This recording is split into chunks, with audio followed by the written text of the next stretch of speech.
Penampakan buaya penunggu Sungai Cisadane tiba-tiba muncul ke permukaan bikin warga heboh. Viral video penampakan ada seekor buaya yang tiba-tiba muncul di sebuah aliran sungai. Momen penampakan buaya ini pun direkam warga yang menyaksikan langsung di lokasi. Diketahui seekor buaya yang muncul ke permukaan itu terjadi di aliran Sungai Cisadane, tepatnya di dekat Jembatan Kaca, Kota Tangerang pada Sabtu 18 November 2023 dini hari. Tampak buaya yang diketahui jenis buaya muara itu panjangnya sekitar 5 meter dan terlihat tenang menyusuri aliran sungai. Momen penampakan video buaya ini diposting akun Lensa Berita Jakarta pada Minggu 18 November 2023. Dalam keterangannya tertulis caption seekor buaya terlihat berenang di tengah Sungai Cisadane dekat Jembatan Kaca, Kota Tangerang, Sabtu dini hari. Belum diketahui tindak lanjut warga yang berada di aliran Sungai Cisadane itu. Namun pastinya warga sedikit dibikin heboh dengan penampakan seekor buaya tersebut. Diketahui pada tahun sebelumnya, warga Bogor juga pernah dikejutkan dengan kemunculan seekor buaya di aliran Sungai Cisadane tak jauh dari pemukiman warga. Penampakan buaya itu sempat divideokan oleh warga. Video itu kemudian viral di media sosial.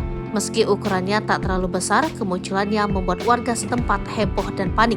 Melansir dari Kompas, sebelumnya Kabid Pemadaman dan Penyelamatan Damkar Kota Bogor Ade Nugraha mengatakan awal mula kemunculan buaya tersebut diketahui oleh warga pada Rabu 22 Juni 2022. Namun, pada pencarian yang berlangsung, petugas belum berhasil menangkap buaya tersebut. Ia menduga buaya yang muncul di aliran Sungai Cisadane itu adalah binatang peliharaan. Sebab dilihat dari penampakan buaya yang didokumentasikan oleh warga, mulut buaya itu diikat lakban.